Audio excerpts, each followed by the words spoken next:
ബെന്യാമീൻ്റെ ആടുജീവിതം വായിച്ചൊരു മനുഷ്യനെ പറ്റി മലയാളത്തിൻ്റെ നോവലിസ്റ്റായ കഥാകൃത്തായ ബെന്യാമീൻ പറഞ്ഞ ഒരു അനുഭവം അദ്ദേഹത്തിൻ്റെ പ്രസംഗത്തിൽ കേൾക്കാനിടയായി.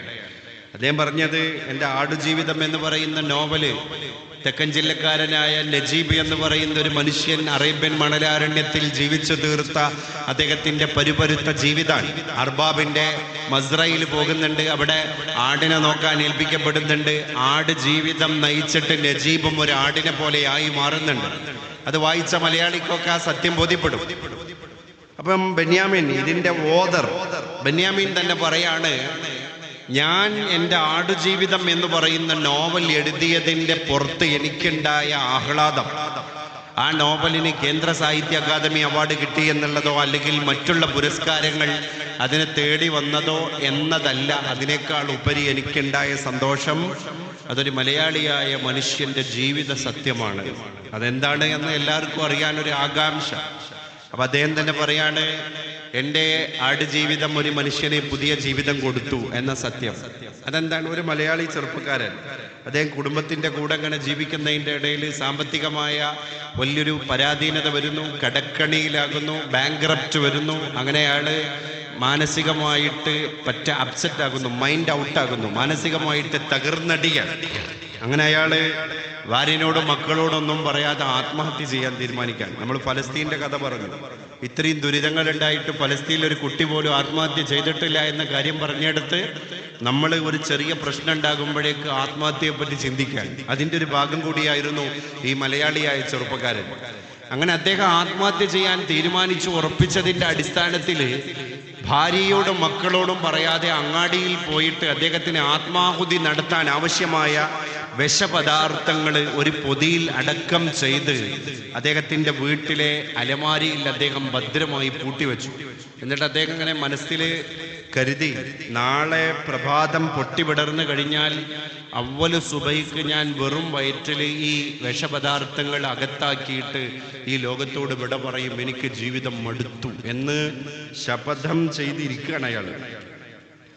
അങ്ങനെ അന്ന് രാത്രി അദ്ദേഹം ഭാര്യയുടെയും മക്കളുടെയും കൂടെ ഉറങ്ങാൻ പോയില്ല. കാരണം നേരം വെളുത്താൽ ആത്മഹത്യ ചെയ്യാൻ തീരുമാനിച്ചല്ലേ, ഇനി അവരുടെ കൂടെ പോയി കിടന്നിട്ട് കാര്യമില്ലല്ലോ. അങ്ങനെ അദ്ദേഹം അതേ വീട്ടിൻ്റെ മറ്റൊരു ശൂന്യമായ മുറിയിൽ പോയിട്ട് കിടക്കുകയാണ്. നേരം വെളുപ്പിക്കണമല്ലോ, നേരം വെളുത്തിട്ടാണല്ലോ ആത്മഹത്യ ചെയ്യാൻ തീരുമാനിച്ചത്. അതിൻ്റെ അടിസ്ഥാനത്തിൽ അവിടെ പോയി ഇങ്ങനെ ഇരുന്നപ്പോൾ ആ റൂമിൻ്റെ മേശപ്പുറത്ത് അദ്ദേഹം ഒരു പുസ്തകം കണ്ടു. അതാണ് ഈ പറഞ്ഞ ഈ ബെന്യാമീൻ്റെ ആടുജീവിതം എന്ന് പറയുന്ന നോവൽ. അദ്ദേഹം ഒരു 15 മിനിറ്റ് ഒന്ന് വായിക്കാമെന്ന് വിചാരിച്ചു തുടങ്ങിയതാണ്. പക്ഷേ ആ വായന അദ്ദേഹത്തെ അത് പൂർത്തീകരിക്കാൻ, ഒറ്റ ഇരിപ്പിൽ അത് പൂർത്തിയാക്കാൻ പ്രേരിപ്പിച്ചു. അങ്ങനെ അദ്ദേഹം ആ ഇരുന്ന ഇരിപ്പിൽ ബെന്യാമീൻ്റെ ആടുജീവിതം വായിച്ചു തീർത്തപ്പോൾ അതിൻ്റെ ഒരു ആന്തോളനം അദ്ദേഹത്തിൻ്റെ മനോമുകുരങ്ങളിലേക്ക് ഇങ്ങനെ ആളിപ്പടർന്നു. ഇതൊരു മനുഷ്യന്റെ ജീവിതമാണല്ലോ പടച്ചോനെ, ഇത് കള്ളക്കഥയല്ലല്ലോ, ഇത് വ്യാജ നിർമ്മിതിയല്ലല്ലോ. എങ്കിൽ ഞാനും നജീബിനെ പോലെ ഒരു മനുഷ്യനല്ലേ? നജീബ് അറേബ്യൻ മണലാരണ്യത്തിൽ ജീവിച്ചു തീർത്ത ജീവിതത്തിന്റെ സാഹസങ്ങളുടെ 1/4 പോലും വരില്ലല്ലോ എൻ്റേത്. പിന്നെ എന്തിനാണ് നജീബ് ആത്മഹത്യ ചെയ്തില്ലല്ലോ, എന്തിനാ ഞാൻ ആത്മഹത്യ ചെയ്യാൻ തീരുമാനിക്കുന്നത്? അങ്ങനെ ആ വായന പൂർത്തീകരിച്ച് അദ്ദേഹം ചെയ്ത ആദ്യത്തെ പ്രവൃത്തി എന്താണ്? അദ്ദേഹം നാളെ രാവിലെ ആത്മഹത്യ ചെയ്യാൻ ഉപയോഗിക്കണം എന്ന് തീരുമാനിച്ച് അലമാരിയിൽ പൂട്ടിവെച്ച ഈ പാക്കറ്റ് വിഷപദാർത്ഥം എടുത്തിട്ട് ആരും അറിയാതെ വെളിയിലേക്ക് പോയി അത് കുപ്പത്തൊട്ടിയിലേക്ക് യാതൊരു ലാഞ്ചനയുമില്ലാതെ വലിച്ചെറിയാൻ. എന്നിട്ട് അദ്ദേഹം പിന്നെ തിരിച്ചു വരുന്നുണ്ട്. ബെന്യാമീൻ അതിനെപ്പറ്റി പറയുന്നത് അദ്ദേഹത്തിൻ്റെ വീട്ടിലേക്ക് എന്നല്ല, ജീവിതത്തിലേക്ക് എന്നാണ്. അത് യാഥാർത്ഥ്യം കൂടിയാണ്. അങ്ങനെ ഭാര്യയും മക്കളും കിടക്കുന്ന മുറിയിൽ പോയി അവരെ കെട്ടിപ്പിടിച്ച് വാരി പുണർന്നിട്ട് അദ്ദേഹം അങ്ങനെ രണ്ടാമതൊരു ജീവിതം ജീവിക്കുകയുണ്ട്. രണ്ടാമത് ജീവിതം എന്ന് പറയാം, കാരണം ജീവിതം അവസാനിപ്പിക്കാൻ തീരുമാനിച്ചൊരു മനുഷ്യനാണ് അദ്ദേഹം. നമ്മളെപ്പോഴും നമ്മളെ നിഅമത്തുകളെ കുറവായി കാണുന്നത് എപ്പോഴാണ്? പണ്ടൊരു ടീച്ചർ സ്കൂളിലെ ബ്ലാക്ക് ബോർഡിൽ ഒരു വൈറ്റ് ചോക്ക് എടുത്തിട്ട് ഒരു കുറിയ വരച്ചു. എന്നിട്ട് കുട്ടികളോട് പറഞ്ഞു, മക്കളെ, ഞാൻ ഈ വരച്ച വരയെ ഈ വരയുടെ ഏതെങ്കിലും ഒരു ഭാഗത്ത് സ്പർശിക്കാതെ, ഇതിന് പരിക്കേൽപ്പിക്കാതെ നിങ്ങൾ ചെറുതാക്കണം. ചെറുതാക്കുമ്പോൾ നിങ്ങൾ വളരെ ശ്രദ്ധിക്കേണ്ടത്, ഞാൻ വരച്ച വരക്ക് ഒരു പോറലേൽക്കാൻ പാടില്ല. ഇതിൻ്റെ ഏതെങ്കിലും അറ്റം നിങ്ങൾ മായ്ച്ചു കളയാൻ പാടില്ല, ഇതിൽ തൊടാൻ പാടില്ല. ഞാൻ വരച്ച വരയിൽ തൊടാതെ, ഇതിനെ മായ്ക്കാതെ ഞാൻ ഈ ചോക്ക് കൊണ്ട് ഈ കറുത്ത ബോർഡിൽ വരച്ച നേർരേഖയെ നിങ്ങളൊന്ന് ചെറുതാക്കണം. എല്ലാ കുട്ടികളും പരാജയം പങ്കുവച്ച് പഞ്ചപുച്ഛ മടക്കിയപ്പോൾ പിന്നിൽ നിന്നൊരു കുട്ടി എണീറ്റ് വന്നിട്ട് പറഞ്ഞു, ടീച്ചറെ ആ ചോക്കിങ് തരുമെന്ന്. ടീച്ചർ വരച്ച വര ചെറുതാക്കണമെങ്കിൽ ഡസ്റ്റർ ആണല്ലോ ചോദിക്കേണ്ടത്, പക്ഷെ കക്ഷി ചോദിച്ചത് ചോക്കാണ്. ടീച്ചർ യാതൊരു ആലസ്യവും ഇല്ലാതെ ചോക്ക് കൊടുത്തപ്പോൾ ആ കുട്ടി ടീച്ചർ വരച്ച വരയുടെ നേരെ മുകളിലായിട്ട് അതിനേക്കാൾ വലിപ്പമുള്ള ഒരു വലിയ വര വരച്ചു. എന്നിട്ട് അവൻ ക്ലാസ്സിൽ പോയിരുന്നു. എന്നിട്ട് അവിടെ നിന്ന് അവൻ ധീരനായി വിളിച്ചു പറഞ്ഞു, ഇപ്പൊ ടീച്ചർ വരച്ച വര ചെറുതായില്ലേ?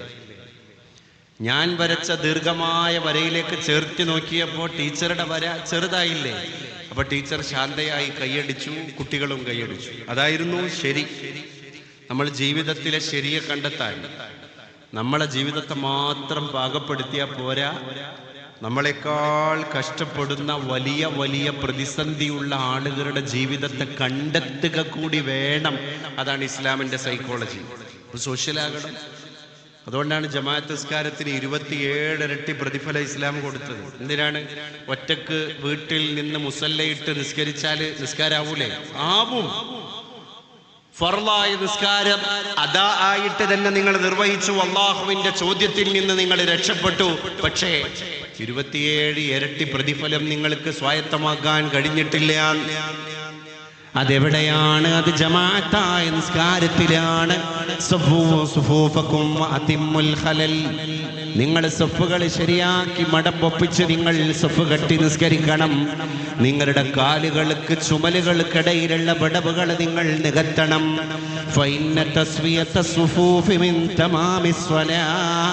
സഫുകൾ ശരിയാക്കുക എന്ന് പറഞ്ഞാൽ അത് നിസ്കാരത്തിന്റെ ജമാഅത്ത് നിസ്കാരത്തിന്റെ പൂർത്തീകരണമാണ്. ഇസ്ലാം മനുഷ്യനെ സോഷ്യലാകാൻ ഇങ്ങനെ പ്രേരിപ്പിക്കാൻ. സോഷ്യലാകണതിന്റെ കൂടെ എല്ലാവരും പോയിട്ടാണല്ലോ സുജൂദ് ചെയ്യുന്നത്. അല്ലെ, ഇന്നക ലൻ തസ്ജുദ സുജൂദ ഇല്ലാ റഫഅക അല്ലാഹു ബിഹാ ദറജ. നീ ഒരൊറ്റ സുജൂദും ഭൂമിയിൽ ചെയ്യുന്നില്ല, ആ ഒരു സുജൂദ് കാരണം അല്ലാഹു തആല നിന്റെ ദറജ ഉയർത്തിയിട്ടല്ലാതെ. അപ്പോൾ ഓരോ സുജൂദിലും നമ്മുടെ സ്ഥാനം ഇങ്ങനെ ഉയരേണ്ടതാണ്. നമ്മൾ ചെറുതാവുകയാണല്ലോ. അലി റളിയല്ലാഹു അൻഹുവിനോട് ഒരാൾ വന്ന് ചോദിക്കേണ്ട, അലിയാർ ഇമാം അലി തങ്ങളെ, എന്താണ് അല്ലാഹു തആല ഒരു നിസ്കാരത്തിന്റെ ഒരു റക്അത്തിൽ തന്നെ നമുക്ക് 2 സുജൂദ് നിർബന്ധമാക്കിയത്? ഇഅ്തിദാൽ ഒന്നല്ലേ ഉള്ളൂ, ഒരു റക്അത്തിൽ റുകൂഅ് ഒന്നല്ലേ ഉള്ളൂ, എന്തിനാണ് അലി തങ്ങളെ സുജൂദ് അല്ലാഹു തആല 2 തന്നത്? അതിന്റെ ലോജിക്ക് എന്താണ്? അലി റളിയല്ലാഹു അൻഹു പറഞ്ഞു കൊടുക്കാണ്, അതിൽ വലിയൊരു ഫൽസഫ കിടക്കുന്നുണ്ട്, വലിയൊരു ചിന്ത മറിഞ്ഞു കിടക്കുന്നുണ്ട്. നമ്മൾ ഒരു നിസ്കാരത്തിന്റെ ഒരു റക്അത്തിൽ തന്നെ 2 സുജൂദ് ചെയ്യുന്നുണ്ട്. അപ്പൊ ആദ്യത്തെ സുജൂദിലേക്ക് നമ്മൾ പോകുമ്പോൾ അള്ളാഹു നമുക്ക് നൽകുന്ന ചിന്ത, നീ മണ്ണാണ്. അപ്പൊ അള്ളാഹു നമുക്ക് ജീവൻ തന്നിട്ടില്ല, അതിനബിയെ പടക്കുന്നതിന്റെ മുമ്പുള്ള മണ്ണാക്കി നമ്മളെ മാറ്റിയ അവസ്ഥയെ നമ്മൾ പഠിക്കാനാണ് അത്ര ആദ്യത്തെ സുജൂദ്. അതൊന്ന് മണ്ണാണ്. ആ സുജൂദിൽ നിന്നുള്ള ഉയരൽ ദുനിയാവിലേക്ക് നമ്മൾ വന്നു എന്നുള്ളതിന്റെ സൂചകമാണ്. രണ്ടാമത്തെ സുജൂദിലേക്ക് അതേ റക്അത്തിൽ തന്നെ നമ്മൾ പോകുന്നത് നമ്മൾ ഖബറിലേക്ക് പോയി എന്നുള്ളതിന്റെ സൂചനയാണ്. ആ രണ്ടാമത്തെ സുജൂദിൽ നിന്ന് നമ്മൾ ഉയർന്നു എന്നുള്ളത് ഖബറിൽ നിന്ന് നമ്മൾ മഹ്ശറയിലേക്ക് എത്തി എന്നുള്ളതിന്റെ സൂചകമാണ്. ഹിയ ദുനിയാ അഖല്ലു മിനൽ ഖലീലി വഅശിഖുഹാ അദല്ലു മിനദ്ദലീലി. ഈ ദുനിയാവ് കുറഞ്ഞതിൽ വെച്ച് ഏറ്റവും കുറഞ്ഞതാണ്. അതുകൊണ്ട് നമ്മൾ മണ്ണോട് ചേരേണ്ടവൻ, മണ്ണായി കഴിഞ്ഞതിന്റെ ശേഷം നാളെ മഹ്ശറയിൽ ഉയർത്തെഴുന്നേൽപ്പിക്കപ്പെടേണ്ടവൻ. നബി തങ്ങൾ മറ്റൊരിടത്ത് പറഞ്ഞിട്ടുണ്ട്, യമൂത്തുൽ ഇൻസാനു അലാ മാ ആശ അലൈഹി, ഏതൊരു മനുഷ്യനും മരണപ്പെടുന്നത് അവൻ എങ്ങനെ ജീവിച്ചോ അതുപ്രകാരമാണ്. വയുഹ്ശറു അലാ മാ മാത അലൈഹി, അവൻ എങ്ങനെയാണോ മരണപ്പെട്ടത് അതുപ്രകാരമാണത്രേ നാളെ മഹ്ശറയിൽ അവൻ ഉയർത്തെഴുന്നേൽപ്പിക്കപ്പെടുന്നത്. ഒരാൾ എങ്ങനെയാണോ മരണപ്പെട്ടത് അതേ കണ്ടീഷനിലാകുന്ന ആളെ മഹ്ശറയിൽ അയാൾ എണീറ്റ് വരാൻ. ഇതൊന്നും ഇപ്പം മിഥ്യയല്ലല്ലോ, ഇത് ഏതെങ്കിലും എന്താ പറയാ പഞ്ചതന്ത്ര കഥകളല്ലല്ലോ. മഹ്ശർ എന്ന് പറഞ്ഞാൽ, ഖബർ എന്നൊക്കെ പറഞ്ഞാൽ നമ്മളെ കണ്ണിൻ്റെ മുന്നിലേക്ക് മരണത്തോടു കൂടെ പിന്നെ നമ്മൾ അഭിമുഖീകരിക്കാൻ പോകുന്ന യാഥാർത്ഥ്യങ്ങളാണ് എന്ന് അരക്കെട്ടുറപ്പിക്കാനാണ് നമ്മളെ ഇത്തരത്തിലുള്ള കൂടിച്ചേരൽ. എല്ലാ വെള്ളിയാഴ്ചയും ജുമാക്ക് വേണ്ടി പള്ളിയിലേക്ക് വെള്ളിയാഴ്ച ഫ്രൈഡേയിൽ ഒരു നോട്ടീസിന്റെ അകമ്പടി പോലും ഇല്ലാതെ ഈ മുഴുവൻ ആളുകളും കുട്ടികളടക്കം എത്തിച്ചേർന്ന് ജുമാ ജമാഅത്തിൽ അറ്റൻഡ് ചെയ്യുന്നത് എന്തിനാണ്? ഇമാം സാഹിബ് 4 റക്അത്തുള്ള ദുഹർ നിസ്കാരത്തെ അവിടെ 2 റക്അത്താക്കിയിട്ട് ബാക്കി 2 റക്അത്തിന്റെ സ്ഥാനത്ത് ഖത്തീബ് സാഹിബ് മിമ്പർ എന്ന് പറയുന്ന പീഠത്തിന്റെ മുകളിലേക്ക് കയറിയിട്ട് 2 പ്രഭാഷണം, ചെറിയ 2 പ്രസംഗം അറബിയിൽ. ആ 2 പ്രസംഗം 2 റക്അത്തിന്റെ സ്ഥാനത്താണ്. അൽ ഖുതുബത്തു തഖൂമു മഖാമ റക്അതൈൻ മിനൽ ഫറള്. നിങ്ങൾ ഇതേ ളുഹറിന്റെ നേരത്ത് നിസ്കരിച്ച ബാക്കിയുള്ള ഈ 6 ദിവസത്തെ നിസ്കാരത്തിന്റെ ളുഹർ എന്ന് പറയുന്ന നിസ്കാരത്തിന്റെ 4 റക്അത്തിന്റെ സ്ഥാനത്ത് ഇന്ന് വെള്ളിയാഴ്ച അതേ സമയം നിങ്ങൾ പള്ളിയിൽ വന്നു ചേർന്നിട്ട് 2 റക്അത്താണ് ഇമാമോട് കൂടെ നിസ്കരിക്കുന്നത്. ബാക്കി 2 റക്അത്തിന്റെ സ്ഥാനത്ത് അൽ ഖുതുബത്തു തഖൂമു മഖാമ റക്അതൈൻ മിനൽ ഫറള്, ഇമാം സാഹിബ് മിമ്പറിൽ കയറി നടത്തുന്ന 2 പ്രഭാഷണങ്ങളാണ് ബാക്കിയുള്ള 2 റക്അത്തിന്റെ സ്ഥാനത്ത് നിൽക്കുന്നത്. അപ്പൊ നമ്മളെ സംബന്ധിച്ചിടത്തോളം വെള്ളിയാഴ്ച ഉള്ള പുരോഹിതന്റെ ഇടവകയിലെ ഇടയലേഖനം എന്ന് പറയുന്ന ഈ ഖതീബിന്റെ ഖുതുബ അത് 2 റക്അത്തിന്റെ സ്ഥാനത്താണ്. എന്നിട്ട് ഖതീബ് സാഹിബിന്റെ ഖുതുബക്ക് സിഹത്ത് ഉണ്ടാകണമെങ്കിലുള്ള നിബന്ധന എന്താണ്? അൽ വസിയ്യത്തു ബിത്തഖ്വ. ഈ 2 പ്രസംഗത്തിലും അദ്ദേഹം വന്നു ചേർന്ന ജനങ്ങളെ, ഞാൻ നിങ്ങളെ അള്ളാഹുവിനെ പേടിച്ച് ജീവിക്കണം എന്ന് വസിയ്യത്ത് ചെയ്യുന്നു എന്ന് പറയാതെ ആ 2 ഖുതുബയും ശരിയാവൂല. ആ 2 ഖുതുബയും ശരിയാവൂല എന്ന് പറഞ്ഞാൽ നമ്മൾ ആ ബാക്കി 2 റക്അത്ത് നമുക്ക് കിട്ടൂല.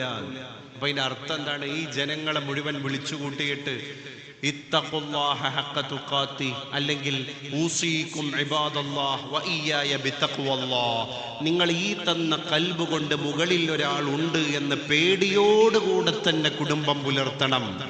മുകളിൽ ഒരാൾ ഉണ്ട് എന്ന പേടിയോടുകൂടെ തന്നെ സോഷ്യൽ മീഡിയ യൂസ് ചെയ്യണം. മുകളിൽ ഒരാളുണ്ട് എന്ന് പേടിയോടുകൂടെ തന്നെ ഒരാളോട് ഒരു വാക്കുച്ചരിക്കണം, ഒരു പ്രവൃത്തി നടത്തണം. അതിനാണ് തഖ്വ എന്ന് പറയുന്നത്. അല്ലാഹു എന്നെ കാണുന്നു, ഞാൻ അവനെ പേടിച്ചിട്ട് സൂക്ഷ്മമായി ജീവിക്കണം. നമുക്ക് ഓരോ രീതിയിലും ഹേർട്ടിംഗ് ആയ വാക്കുച്ചരിക്കാൻ കഴിയൂല. നമ്മൾ അന്യായം ചെയ്യൂല, അന്യായം പ്രവർത്തിക്കൂല, അന്യായം പറയൂല. അതാണ് മുത്തഖി. മുത്തഖി എന്ന് പറയുന്ന മനുഷ്യൻ, ആ മനുഷ്യനാണ് മുത്തഖി എന്ന് പറയാ. ബനീ ഇസ്രായേലിൽ ഒരു മനുഷ്യൻ ഉണ്ടായിരുന്നു. അദ്ദേഹം രാത്രിയായി കഴിഞ്ഞാൽ ജോലിയിൽ നിന്നൊക്കെ റിട്ടയർമെന്റിന് ശേഷം അദ്ദേഹം അത്യാവശ്യമൊക്കെ സമ്പത്തുണ്ടാക്കി റിട്ടയറായി. റിട്ടയർമെന്റിന് ശേഷം അദ്ദേഹം ചെയ്ത പണി എന്താ? ഒരുപാട് ദീനാറുകൾ, കെട്ടുകണക്കിന് ദീനാറുകൾ സേവിങ് ബാലൻസ് ആയിട്ട് അദ്ദേഹത്തിന് ഉണ്ടായിരുന്നു. അന്ന് പിന്നെ ഇൻവെസ്റ്റ് ചെയ്യാൻ വലിയ ബിസിനസ് വെഞ്ചേഴ്സോ അല്ലെങ്കിൽ ബാങ്ക് പദ്ധതികളോ അക്കൗണ്ടുകളോ ലോക്കറുകളോ ഒന്നും ഇല്ലല്ലോ. അപ്പൊ സ്വന്തം വീട്ടിലെ സുന്തൂക്കിൽ തന്നെയാണ് അതൊക്കെ എടുത്തു വെക്കുക. അങ്ങനെ അദ്ദേഹത്തിന്റെ വീട്ടിലെ ഒരു ഭദ്രമായ ഇരുമ്പ് പെട്ടിയിൽ ഇദ്ദേഹത്തിന്റെ ഈ കഴിഞ്ഞ ഗതകാലത്തെ ജോലിയിൽ ഉദ്യോഗ പദവിയിൽ ഇരുന്നപ്പോൾ അദ്ദേഹം നേടിയെടുത്ത സാലറികളൊക്കെ തന്നെ ഈട്ടിക്കൂട്ടി കെട്ടുകളാക്കിയിട്ട് അദ്ദേഹം അങ്ങനെ എടുത്തു വെച്ചു. ദൈനംദിന ചെലവിന് അദ്ദേഹം ഉപയോഗിക്കുന്നു, ബാക്കിയുള്ളത് അവിടെ ഉണ്ട്. ഇദ്ദേഹം എന്താ ചെയ്യുന്നത്? രാത്രി എല്ലാ ദിവസവും രാത്രി പാതിരാത്രിയിൽ ഒരു വേശ്യാലയ നടത്തിപ്പുകാരിയായ സ്ത്രീയുടെ അടുക്കലേക്ക് പോകുന്നത് ജനങ്ങൾ കാണുന്നുണ്ട്. അത് കഴിഞ്ഞാൽ നേരം പുലരുന്നതിൻ്റെ മുൻപ് പിന്നെ പോകുന്നത് ആ നാട്ടിലെ ഏറ്റവും കുപ്രസിദ്ധിയുള്ള, പ്രസിദ്ധി 2 തരം ഉണ്ടല്ലോ, സുപ്രസിദ്ധിയുണ്ട്, കുപ്രസിദ്ധിയുണ്ട്. കുപ്രസിദ്ധി എന്ന് പറഞ്ഞാൽ വളരെ തിന്മയുടെ വിഷയത്തിലുള്ള തിന്മയുടെ വിഷയത്തിലുള്ള നന്മയുമായി ബന്ധമില്ലാത്ത പ്രസിദ്ധിയാണ്. കുപ്രസിദ്ധ വനം കൊള്ളക്കാരൻ വീരപ്പൻ എന്ന പത്രങ്ങൾ എഴുതാറുള്ളത്. സുപ്രസിദ്ധ വനം കൊള്ളക്കാരൻ എന്ന് എഴുതിയാൽ അത് ഭാഷാപരമായിട്ട് ചെയ്യുന്ന വലിയ അനീതിയാണ്. അപ്പോ ഒരു കുപ്രസിദ്ധിയുള്ള മദ്യവിൽപ്പനക്കാരുണ്ടായിരുന്നു, ചാരായ വിൽപ്പനക്കാരൻ. ഈ വേശ്യ സ്ത്രീയുടെ അടുക്കൽ നിന്ന് പിന്നെ ഇദ്ദേഹം പോകുന്നത് ഈ മദ്യഷാപ്പിന്റെ ഉടമയുടെ വീട്ടിലേക്കാണ്. ഇത് രണ്ടു ജനങ്ങൾ കാണുന്നുണ്ട്. അങ്ങനെ ഈ മനുഷ്യൻ മരണപ്പെട്ടു പോയപ്പോൾ ഇദ്ദേഹത്തിന്റെ ശേഷക്രിയകൾ ചെയ്യാൻ പോലും നാട്ടിൽ നിന്ന് ഒരാളും ആ വീട്ടിലേക്ക് എത്തിയില്ല. കാരണം അദ്ദേഹം തെമ്മാടിയാണ്. ആ നാട് കണ്ട ഏറ്റവും വലിയ തേവിടിശ്ശിയുടെ വീട്ടിലേക്ക് നിത്യസന്ദർശകനായി പോകുന്ന മദ്യഷാപ്പുകാരന്റെ നിത്യസന്ദർശകനായ നാട് കണ്ട ഏറ്റവും വലിയ തിന്മയുടെ മൂർത്തിയാണ്. അതുകൊണ്ട് അദ്ദേഹത്തിന്റെ മയ്യത്ത് നിസ്കരിക്കൽ നമ്മുടെ ബാധ്യതയല്ല. അദ്ദേഹം മതമായിട്ട് പുലബന്ധം പോലും ഇല്ലാത്ത മനുഷ്യനാണ്. ഖലീഫ ഹാറൂൺ റഷീദിന്റെ കാലത്തായി ഇൻസിഡന്റ് ഉണ്ടാകുന്നത്. അങ്ങനെ പിന്നെ അത് ഗവൺമെന്റിന്റെ ഉത്തരവാദിത്തമല്ലേ? മയ്യത്ത് നിസ്കരിക്കലും മയ്യത്തിനെ ബറിയൽ പ്രോസസ്സ് നടത്തലൊക്കെ, അതിന്റെ സംസ്കരണ പ്രക്രിയ നടത്തലൊക്കെ ഗവർണറുടെ ഉത്തരവാദിത്തമല്ലേ? അങ്ങനെ ഖലീഫ ഹാറൂൺ റഷീദ് വരുന്നുണ്ട്, അദ്ദേഹത്തിന്റെ ഉദ്യോഗസ്ഥർ വരുന്നുണ്ട്. അപ്പോഴാണ് ഇദ്ദേഹത്തിന്റെ ഭാര്യ കരഞ്ഞിട്ട് പറയുന്നത്, നാട്ടുകാർ ഒരു മനുഷ്യനും എൻ്റെ ഭർത്താവിൻ്റെ മൃതദേഹത്തിലേക്ക് തിരിഞ്ഞു നോക്കിയിട്ടില്ല. കാരണം അവരെൻ്റെ ഭർത്താവിൻ്റെ പ്രത്യക്ഷ ജീവിതമാണ് കണ്ടത്. അദ്ദേഹത്തിന്റെ ഖൽബ് വായിക്കാൻ അവർക്കാർക്കും കഴിഞ്ഞിട്ടില്ല. പക്ഷെ എനിക്കതറിയാം, നല്ല നീയത്തുള്ള അള്ളാഹുവിനെ പേടിയുള്ള മനുഷ്യനാണ്. എൻ്റെ അടുക്കൽ അദ്ദേഹം പറയും, പെണ്ണെ, ഞാൻ ഈ ഈട്ടിക്കൂട്ടി വച്ചിരിക്കുന്ന എൻ്റെ സമ്പാദ്യം മുഴുവൻ നന്മക്ക് വേണ്ടിയാണ്, സ്വതക്കക്ക് വേണ്ടിയാണ്. അങ്ങനെ അദ്ദേഹം ഒരു കെട്ട് പൈസ എടുത്തിട്ട് അന്ന് രാത്രി ഇറങ്ങും. ആ വേശ്യ സ്ത്രീയുടെ അടുക്കൽ പോയിട്ട് ആ വേശ്യ നടത്തിപ്പുകാരിയായ സ്ത്രീയോട് പറയും, പെങ്ങളെ, നീ അപരപുരുഷനെ, അന്യനെ പ്രതീക്ഷിച്ച് നേരം വെളുക്കുവോളം കാത്തിരിക്കുന്നത് നിന്റെ സുഖഭോഗം കണ്ടെത്താനല്ല, നിന്റെ ജീവിതത്തിന്റെ നിത്യവൃത്തിക്ക് പണം ഉണ്ടാക്കാൻ വേണ്ടിയാണ്. അതുകൊണ്ട് പരപുരുഷനെ നീ പ്രാപിക്കുന്നതിലൂടെ നീ പ്രതീക്ഷിക്കുന്ന പണം എത്രയാണ്? അപ്പൊ ഇന്നത്തെ രാത്രി 1500 രൂപ എൻ്റെ ലക്ഷ്യമാണ്. ആ ടാർഗറ്റ് അച്ചീവ് ചെയ്താൽ ഞാൻ എൻ്റെ വീടിൻ്റെ വാതിലടക്കും. അപ്പൊ ആ സ്ത്രീക്ക് 1500 ദിർഹം കൊടുത്തിട്ട് ഈ സഹോദരൻ പറഞ്ഞൊരു കാര്യമുണ്ട്, നിനക്ക് കിട്ടേണ്ട പണം കിട്ടി, നീ അതുകൊണ്ട് കുടുംബം പുലർത്തുക, നീ അന്യപുരുഷനെ പ്രതീക്ഷിക്കരുത്. അങ്ങനെ ആ സ്ത്രീ കാരണം ഒരുപാട് പരപുരുഷന്മാര് അവിഹിതങ്ങളിൽ നിന്ന് രക്ഷപ്പെട്ടു. ഈ മനുഷ്യൻ ചെയ്ത ധർമ്മത്തിന്റെ നീയത്തിന്റെ പശ്ചാത്തലം അതായിരുന്നു. അത് കഴിഞ്ഞ് ഷാപ്പുടമയുടെ വീട്ടിലേക്ക് ഇദ്ദേഹം പോയിട്ട് ഇദ്ദേഹം പറയുന്ന ഒരു കാര്യമുണ്ട്, നിന്റെ വാറ്റുചാരായത്തിന്റെ ചഷകത്തിൽ നിന്ന് വാറ്റുചാരായം വിൽപ്പന നടത്തുമ്പോൾ അതിൽ നീ പ്രതീക്ഷിക്കുന്ന ലാഭം എന്താണ്? 2000 ദിർഹം അത് കൊടുക്കുന്നു. എന്നിട്ട് അത് വിലക്ക് വാങ്ങിയിട്ട് അത് ഒഴുക്കി കളയാണ് ഓടയിൽ. ഇദ്ദേഹത്തിന് ചെയ്യാൻ പറ്റുന്ന അദ്ദേഹം ചെയ്യുന്നു. അങ്ങനെ വീട്ടിലേക്ക് വരുന്നു. എന്നിട്ട് ഭാര്യയോട് ഈ കാര്യം പറയുന്നു. ഹാറൂൺ റഷീദ് തങ്ങൾ ഈ വിവരം അറിഞ്ഞപ്പോ ജനങ്ങളെ മുഴുവൻ ഒരുമിച്ച് കൂട്ടിയിട്ട് പിന്നെ ശേഷക്രിയാ നടപടികളൊക്കെ നടത്തി എന്നുള്ളതാണ്. അതാണ് നമ്മൾ ഒരിക്കലും പ്രത്യക്ഷത്തിൽ ഒരു വിലയിരുത്തൽ നടത്തി മാർക്കറ്റ് സോഷ്യൽ മീഡിയയിൽ ലൈക്കും ഡിസ്ലൈക്കും കൊടുത്തു കഴിഞ്ഞാൽ എൻ്റെ ഉത്തരവാദിത്തം പൂർത്തിയായി എന്ന് തീരുമാനിക്കേണ്ട ആൾക്കാരല്ല. വലിയ ഉത്തരവാദിത്തമാകുന്ന അമാനത്തിൻ്റെ പൊതി എൻ്റെ റബ്ബിൻ്റെ മഹ്ശറയാകുന്ന കോടതിയുടെ മുറ്റത്ത് ഞാൻ അഴിച്ചിട്ട് എൻ്റെ കണക്കുകൾ ഓരോന്നോരോന്നായി തരതമ ഭേദം കുറിച്ച് പറയാൻ വിധിക്കപ്പെട്ട ആളാണ് ഞാൻ എന്ന ബോധ്യാണ് മിമ്പറിൽ ഖതീബ് പറയുന്ന വാക്കിന്റെ അർത്ഥം. ഊസീകും ബിത്തഖ്വല്ലാഹ്. നിങ്ങൾ ഈ പള്ളിമേടയിൽ വന്ന് 10 മിനിറ്റ് ചടങ്ങ് കഴിഞ്ഞ് തിരിച്ചു പോകും. നിങ്ങളെ കയ്യിൽ ഒരു പൊതി ഞാൻ ഏൽപ്പിക്കുകയാണ്. അതെന്താണ്? അൽ വസിയ്യത്തു ബിത്തഖ്വ. അള്ളാഹുവിനെ പേടിച്ച് ജീവിക്കണേ. അതുകൊണ്ടാണ് സൂഫിയായത്, അതുകൊണ്ടാണ് വലിയായത്, അതുകൊണ്ടാണ് മുസാഫിർ ഉപ്പാപ്പയായത്. എങ്ങനെയാണ്? അവർ പടച്ചോനെ പേടിച്ച് ജീവിച്ചപ്പോൾ ഇവിടെ ഒരു ജീവിയെയും അവർക്ക് ആക്രമിക്കാൻ കഴിഞ്ഞില്ല എന്നുള്ളതാണ്. ഒരു ജീവിയെയും. കാരണം അള്ളാഹു റൂഹ് കൊടുത്ത വസ്തുക്കളല്ലേ അവർക്ക്. സൂഫികൾ അങ്ങനെയല്ലേ? റിഫായി ഷെയ്ഖിന്റെ ചരിത്രം പഠിക്കുമ്പോൾ ഒരു ഹ്യൂമനിറ്റേറിയൻ പെർസ്പെക്റ്റീവ് അണ്ടർലൈൻ ചെയ്യും നമ്മൾ. റിഫായി ഷെയ്ഖ് എന്ന് പറയുന്ന അഹ്മദുൽ കബീർ റിഫായി ഖദ്ദസല്ലാഹു സിറഹുൽ അസീസ് തങ്ങൾ ലോകത്ത് സൂഫി ലോകത്തിന്റെ ചക്രവാള സീമയിൽ ഏറ്റവും വലിയ ചക്രവർത്തിയാകാനുള്ള കാരണം എന്താണ്? അദ്ദേഹം അള്ളാഹുവിന്റെ വലിയാകാനുള്ള പ്രധാന കാരണം അന്നത്തെ മഹാന്മാർ പറയുന്നത്, മൃഗങ്ങളോട് സാമൂഹ്യ ജീവിതം നയിക്കുന്ന സഹജീവികളായ പക്ഷിപ്പറവകളോട്, മൃഗങ്ങളോട് മനുഷ്യന് കൊടുക്കുന്ന സമാനമായ കരുണ കൊടുത്തു എന്നുള്ളതാണ്. ആ കാരുണ്യം നോക്കൂ നിങ്ങൾ, എല്ലാ വേദങ്ങളിലും എല്ലാ കൃത്യങ്ങളിലും ഉള്ളൊരു കാര്യമല്ല ഈ ആർദ്രത. ശ്രീനാരായണ ഗുരു ആത്മോപദേശ ശതകം എഴുതിയിട്ടുണ്ട്. എന്നാൽ അനുകമ്പ ദശകം എഴുതിയിട്ടുണ്ട്. അനുകമ്പയെ പറ്റിയാ പറയുന്നത്. അതിൽ അനുകമ്പാ ദശകത്തില് ശ്രീനാരായണ ഗുരു ആദ്യം പ്രയോഗിക്കുന്ന വരി തന്നെ, ഒരു പീഡ എറുമ്പിനോട് പോലും അരുതെന്നുള്ള അനുകമ്പയും സദാ കരുണാകര എന്നാണ് പ്രയോഗിക്കുന്നത്, അല്ലേ? അപ്പൊ ഉറുമ്പിനോട് പോലും ഒരു പീഡ അരുതെന്നുള്ള അനുകമ്പയാണ് എനിക്ക് ലോകത്തോട് വിളിച്ചു പറയാനുള്ളത്. അതിനകത്താണ് അവനവനെന്നറിയുന്നതോർത്താൽ അവനിയിൽ ആദിമമായ ഒരു ആത്മരൂപം, അവനവനാത്മസുഖത്തിനാചരിക്കുന്നവ അപരന്നു സുഖത്തിനായി വരേണം. ഞാൻ എൻ്റെ സുഖം കണ്ടെത്തുമ്പോൾ വേറുള്ളവന് അത് ദുഃഖമായി മാറാൻ പാടില്ല. അവൻ്റെ കൂടി സുഖമാണ് എൻ്റെ സുഖം, അതൊരു സന്തോഷം. അങ്ങനെയാണ് റിഫായി ഷെയ്ഖ് ലോകത്തെ ചക്രവർത്തിയായത്. ഒരു കുഷ്ഠരോഗിയായ നായയെ ചേർത്ത് പിടിച്ചു എന്ന് പറഞ്ഞാൽ അതിനെങ്ങനെ ഹഗ് ചെയ്തു എന്നല്ല, പിന്നെ അതിനെ പച്ചമരുന്ന് വെച്ച് ഒരു ഡോക്ടറെ ഏൽപ്പിച്ചിട്ട് കെട്ടി അതിൻ്റെ ശുശ്രൂഷ പ്രക്രിയകളൊക്കെ പൂർത്തിയാക്കി എന്നാണ്.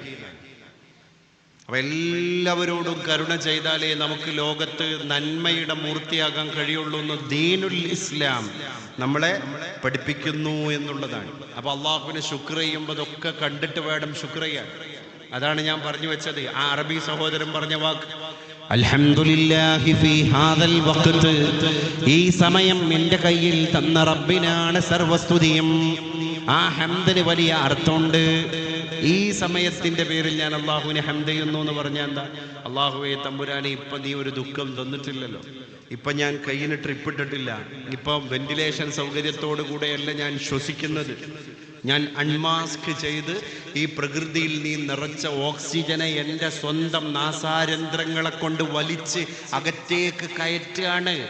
അത് കയറ്റാൻ കഴിയാത്തൊരു കണ്ടീഷൻ ഒരു മനുഷ്യന് വരുമ്പോൾ ശ്വാസം തിങ്ങൽ എന്ന് വൈദ്യശാസ്ത്രം അതിന് പേരിടുന്നു.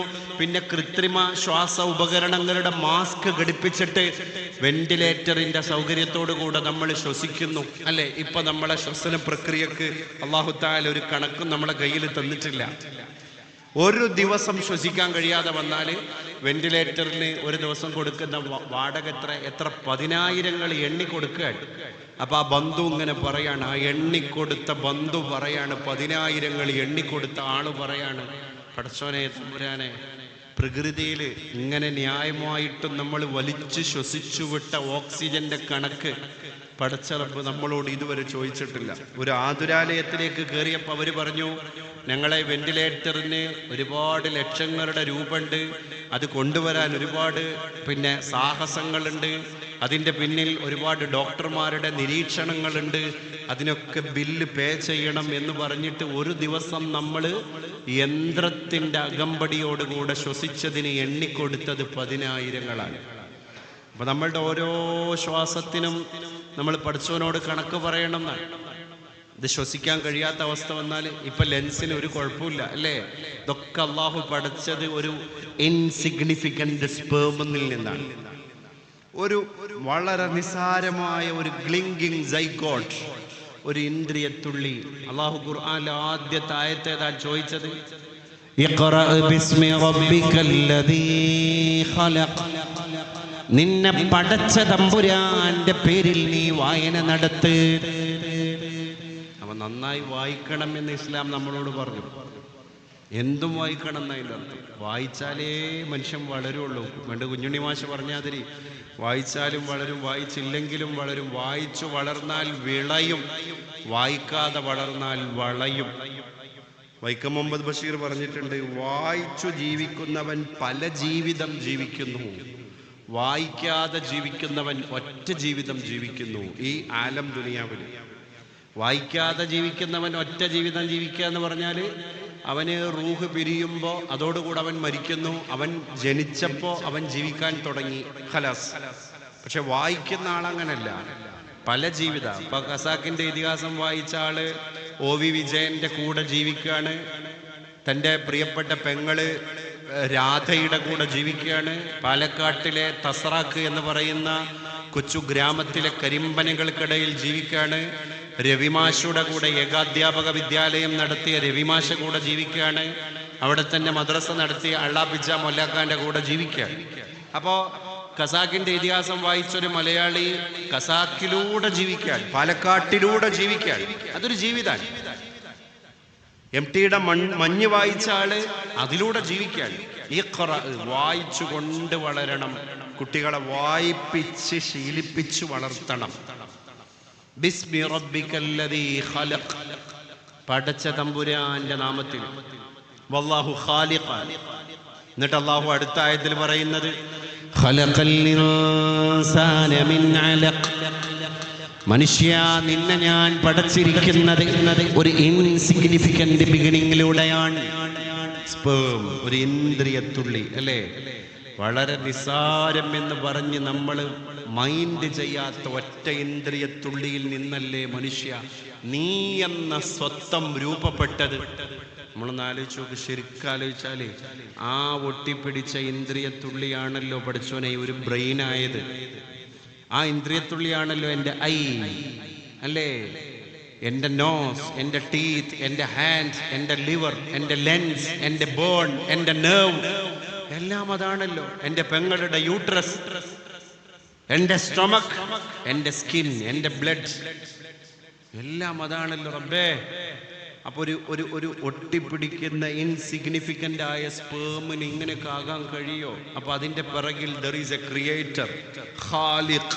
പടച്ചോന് നമ്മൾ പച്ച മലയാളത്തിൽ പറയുന്ന വാക്കിന്റെ അർത്ഥം എന്താ? ഖാലിഖ്, പടച്ച ആള് എന്നാണ്. പടച്ചോനെ എന്ന് വിളിക്കും നമ്മൾ അല്ലേ. എപ്പോഴും ശരണം തേടുന്നത് അവന്റെ അടുക്കലേക്കാണ്. എന്തിനാണത്? ഇതിന്റെ പിന്നിൽ നിന്റെ കരമുണ്ട് റബ്ബേ. അതാണല്ലോ അള്ളാഹുവിന്റെ ഇലാഹിയത്ത് എന്ന് പറയുന്ന സാധനം. റബ്ബിലേക്ക് നമ്മൾ എത്തുക. ഇവിടൊക്കെ നമ്മൾ ചിന്തിക്കേണ്ട ഒരു സാധനമുണ്ട്. അള്ളാഹു തന്നെയാണ് അമരം, അള്ളാഹു ബാഖി മിൻ കുല്ലി ഫാനി, എല്ലാം മരിക്കുന്നതാണ്. ഉപ്പാപ്പ മരിച്ചു, ഉപ്പാപ്പ ഇവിടെ പറഞ്ഞു, ഉപ്പാപ്പ വഫാത്തായി. അള്ളാഹുവിന്റെ റസൂല് വഫാത്തായപ്പോൾ സിദ്ദീഖ് തങ്ങളും പറഞ്ഞിട്ടുണ്ടായിരുന്നു, റസൂലുള്ളാഹിയിലൂടെ ഒരുപാട് മുഅ്ജിസത്തുകൾ അവിടുത്തെ കയ്യിന്റെ വിരലിന്റെ ഇടയിലൂടെയല്ലേ നയാഗ്ര വെള്ളച്ചാട്ടത്തെ പോലും വിസ്മരിപ്പിക്കുന്ന രീതിയിൽ ജലം ഇങ്ങനെ പ്രവഹിച്ചത്, ഒരു പ്രളയം പോലെ. അത് സ്വഹാബത്ത് കണ്ടതാണ്. ഇപ്പൊ സ്വഹാബത്ത് ഇതിങ്ങനെ കാണുമ്പോ ചില ആളുകൾക്ക് ഉണ്ടാവുമല്ലോ, അള്ളാഹുവിന്റെ റസൂല് വിട പറഞ്ഞാൽ തീർന്നു,